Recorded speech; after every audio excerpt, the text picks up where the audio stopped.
السلام علیکم عزیزان گرامی، اللہ تعالیٰ نے انسان کو بنایا ہے اور انسان بھولتا بار بار ہے اور خطائیں بھی بار بار کرتا ہے۔ خطا کرنے والا اور بھول جانے والا اللہ کی بارگاہ میں ایسا نہیں ہے کہ وہ ہمیشہ کے لیے ناکارہ ہے، بلکہ اللہ تعالیٰ نے اسے زندگی میں بار بار موقع دیے ہیں کہ تو اپنی خطاؤں سے اور اپنی بھول سے پھر سے دوبارہ اپنی اچھی زندگی میں آ جا، اور اسی کو ہم توبہ کہتے ہیں۔ توبہ کا جو آپشن رکھا گیا ہے انسانوں کے لیے، مسلمانوں کے لیے خاص طور پر، بہت ہمت والا ہے دروازہ ہے، بہت ہمت والا دروازہ ہے۔ اور اسی وجہ سے حدیث پاک میں یہ ہے کہ گناہ کرتا ہے بندہ، پھر توبہ کرتا ہے، پھر گناہ کرتا ہے، پھر توبہ کرتا ہے، یہ کرتا رہتا ہے۔ فرشتے اللہ کی بارگاہ میں عرض کرتے ہیں کہ مولا یہ تو بار بار وہی کرتا ہے، پھر توبہ کرتا ہے۔ اگر ہمارے ساتھ کوئی غلطی ایک بار دو بار کر دے، تیسری بار تو ہم اسے چھوڑیں گے بھی نہیں۔ انسانوں کی طبیعت تو یہی ہے۔ لیکن بندہ جب بار بار ایک خطا کرتا ہے اور پھر توبہ کرتا ہے، پھر خطا پھر توبہ، تو فرشتے جب اللہ کی بارگاہ میں یہ عرض کرتے ہیں کہ یہ مولا یہ ہر بار یہی کرتا ہے، تو جانتے ہیں پروردگار عالم کیا فرماتا ہے، ارشاد فرماتا ہے اے میرے فرشتوں، میرا بندہ مجھے رحمان سمجھتا ہے اس لیے بار بار توبہ کرتا ہے، مجھے وہ ارحم الراحمین سمجھتا ہے، ورنہ کون بار بار اللہ تبارک و تعالیٰ کی بارگاہ میں دروازہ کھٹکھٹاتا۔ تو رب تبارک و تعالیٰ ارحم الراحمین ہے، یہ تصور ہر مسلمان کے ذہن میں ہے، اس کی وجہ سے وہ کبھی مایوس نہیں ہوتا۔ اور شیطان کا سب سے بڑا حربہ کیا ہے جانتے ہیں آپ؟ سب سے بڑا بہکانے کا اور گمراہ کرنے کا اور ہمیشہ گناہوں میں ملوث رکھنے کا سب سے بڑا آلہ، کہ بندے کو سب سے پہلے نا امید کرتا ہے، اب تیرا کیا ہوگا، تو تو بہت برباد ہو چکا ہے۔ یہ جو خیال شیطان ڈالتا ہے دل میں، اس کے بعد پھر وہ بندہ جری ہو جاتا ہے، اب میرے توبہ سے بھی کچھ ہونے والا نہیں ہے، جو جس طرح زندگی چل رہی چلنے دو، ارے 50 سال ہو گئے اب تک میں یہی کرتا رہا، اب کیا سدھروں۔ یہ جو خیالات ہے یہ شیطان ڈالتا ہے تاکہ اس کی کفر پر موت ہو جائے، تاکہ وہ ہمیشہ گناہوں کی موت مرے۔ نا امیدی جو ڈالتا ہے شیطان، اب میرے ساتھ کچھ ہونا نہیں ہے۔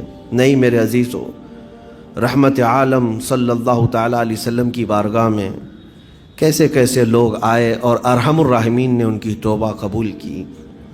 آپ کو ایک بات میں بتاؤں، سیدنا عمر ابن خطاب رضی اللہ تعالیٰ عنہ کا دور ہے۔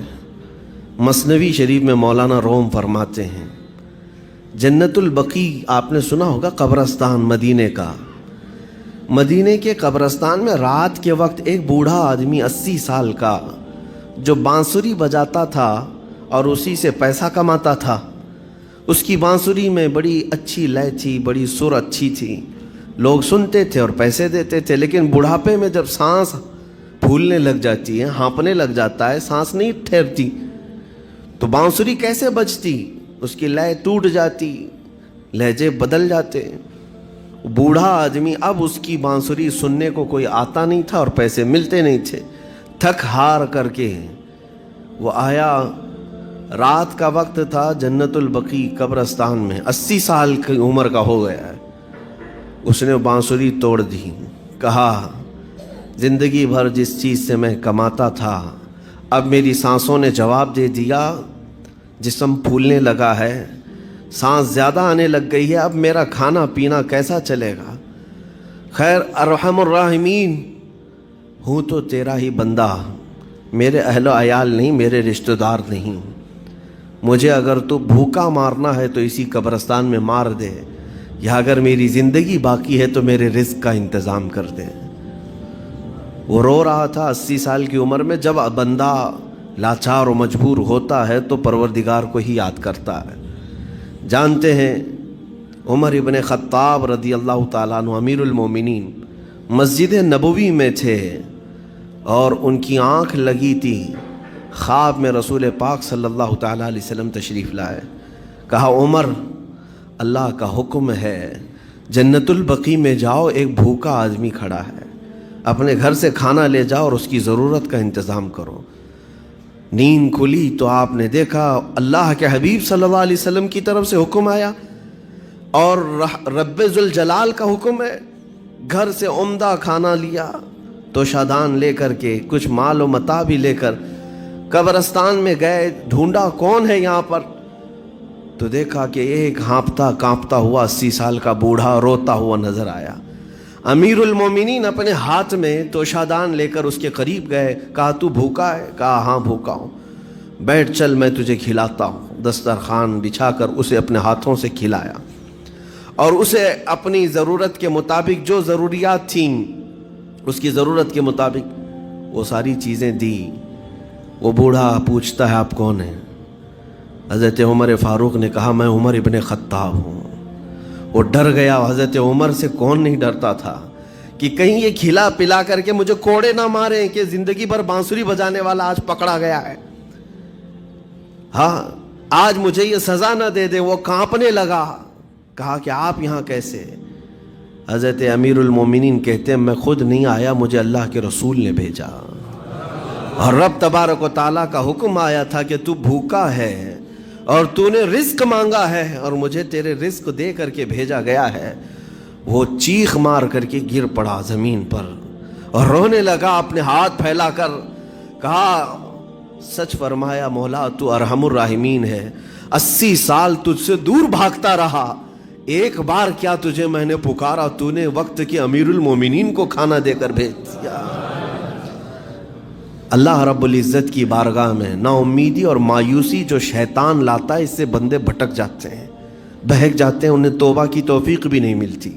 اسی لیے میرا مولا فرماتا انا عند ظن عبدی بی، رب تعالیٰ فرماتا میرا بندہ میرے بارے میں جیسا گمان کرتا ہے میں اس کے ساتھ ویسا سلوک کرتا ہوں۔ تم کیا گمان کرتے ہو؟ وہ سخت پکڑ کرے گا، ابھی مار ڈالے گا، وہ غفار ہے، قہار ہے، جبار ہے، لیکن ساتھ میں وہ ستار بھی ہے، وہ رحمان بھی ہے، رحیم بھی ہے۔ اگر رب تبارک و تعالی ہر چیز پر پکڑ کرتا تو ہمارا تو جینا ہی نہیں تھا، یہاں پر اتنے گناہ ہو چکے۔ اور وہ رب تعالیٰ فرماتا وسعت رحمتی کل شیء، میری رحمت نے ہر چیز کو گھیر رکھا ہے۔ اللہ رب العزت بندوں کو معاف کرنے کا اظہار زیادہ فرماتا ہے۔ اور جانتے ہیں آپ گناہ جب عام ہوتے ہیں، میں آپ کو اپنے گھر کی بات بتا دوں، میرے گھر میں آپ 4 دن کے مہمان بن کر کے آئے ہیں، کبھی میری کھڑکی توڑ رہے ہیں، کبھی دروازہ توڑ رہے ہیں، کبھی ہمارے گھر کے برتن پٹک رہے ہیں، کبھی فرشی اکھاڑ رہے ہیں، کب تک برداشت کروں گا؟ آپ کو نکال کر باہر کر دیں گے، مہمان نہیں، یہ بلا ہو گئی ہے، گھر سارا اجاڑ رہا ہے۔ ایک چیز پر چھوڑ دیا جائے، 2 چیز پر چھوڑ دیا جائے، یہ انسانوں کی فطرت ہے، انسانوں کی فطرت۔ لیکن رب کائنات اپنی کائنات میں ہم بندوں کو اتارا ہے، ہم نے کیا نہیں بگاڑا اس اپنے گناہوں سے اس کی زمین کو لال کر دیا، ہاں اس کی نافرمانی سے ہم نے اس کائنات کے رنگ کو بدل دیا، کھلے عام گناہ، ننگا پن، بے حیائی، عیاشی، سب کچھ ہوتا رہا۔ اس کی کائنات ہے، اس کی زمین ہے، اس کی سلطنت ہے، اور ان گناہوں کی وجہ سے جانتے ہیں آپ سمندر اللہ کی بارگاہ میں عرض کرتا ہے کہ مولا تو مجھے اجازت دے دے، میں ایسی طغیانی لاؤں گا کہ یہ سب ہلاک ہو جائیں گے۔ ہوائیں اللہ سے اجازت مانگتی ہیں تو مجھے شدت دے دے، میں اتنا تیز اڑاؤں گی کہ ان کے پرخچے اڑ جائیں۔ لیکن جانتے ہو اللہ کی طرف سے جواب کیا آتا ہے؟ سمندر کو بھی رب تعالیٰ فرماتا ہے، ہواؤں کو بھی کہتا ہے رب تعالیٰ رک جاؤ، میں میرے بندوں کے انتظار میں ہوں، میرے بندوں کی توبہ کے انتظار میں ہوں کہ میرے بندے میرے پاس لوٹ آئیں گے۔ اسی لیے اللہ کے حبیب صلی اللہ تعالیٰ علیہ وسلم ارشاد فرماتے ہیں اللہ تعالیٰ کو سب سے زیادہ خوشی کس بات کی ہوتی ہے جانتے ہیں؟ رب تعالیٰ اپنے بندوں سے کب خوش ہوتا ہے؟ مثال دے کر کے میرے آقا نے فرمایا، مثال دے کر سمجھایا، صحرا میں، ڈیزرٹ میں ریتیلے میدان ہوتے ہیں، اس کا سفر بڑا ڈینجر ہوتا ہے۔ آج بھی ڈیزرٹ ہیں بہت سارے، سہارا ڈیزرٹ کا نام سنا ہوگا آپ نے۔ ہم گئے ہیں 200-250 کلومیٹر تک آپ چلتے رہو گاڑی، نہ ایک درخت نظر آتا ہے، نہ پہاڑ نظر آتا ہے، نہ گھر نظر آتا ہے، کچھ بھی نہیں۔ اس طرف میدان،